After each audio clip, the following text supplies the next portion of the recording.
Then the Lord said to Noah, "Come into the ark, you and all your household, because I have seen that you are righteous before me in this generation." Genesis chapter 7, verses 1, Exegesis. Then the Lord said to Noah, "Come into the ark." This is a personal invitation from God, a personal invitation from Yahweh. Come, not go. Come, not go. It shows that God's presence was already within the ark, waiting for Noah.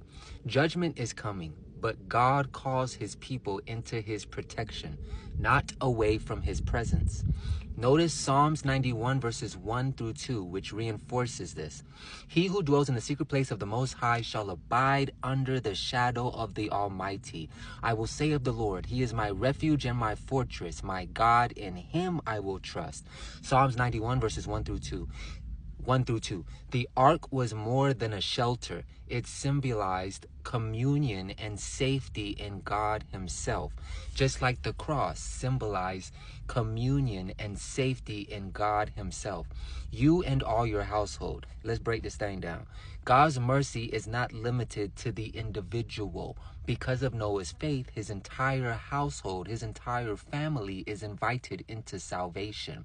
This reflects God's heart for family and covenant and generational faithfulness. Notice in Acts chapter 16, verse 31, which reinforces this. So they said, "Believe on the Lord Yeshua the Messiah, and you will be saved, you and your household." Acts chapter 16, verse 31.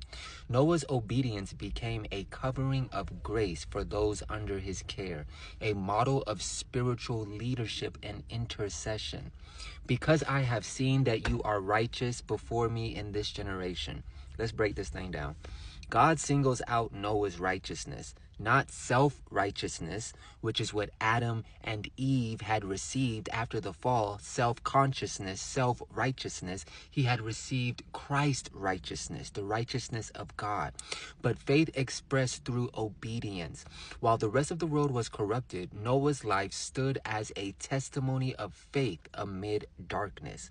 Notice in 2 Peter chapter 2, verses 5, "And did not spare the ancient world, but saved Noah, one of 8 people, a preacher of righteousness, bringing in the flood of the world of the ungodly." God saw Noah's faith and acted on his behalf. Divine favor always follows those who walk in covenant faithfulness. One more time. Divine favor, God's favor, his providential guidance, his love, his joy, his mercy, all his attributes always follows those who walk in covenant faithfulness. Remember, without faith it is impossible to please God. For he who comes to God must believe that he is God, and he is a rewarder of those who diligently seek him. That verse has been a theme through the study of Genesis. Matthew chapter 11 verse 28 also reinforces this. Let's just end off with this message of hope. "Come to me, all you who labor and are heavy laden, and I will give you rest." Just as God preserved Noah in the flood, he will preserve all who come to him through faith in Jesus. When the storm of judgment rises, those who have entered into Yahweh Elohim, Christ the Messiah, will rest in his presence and ride above the waters. Genesis chapter 7, verses 1, Exegesis.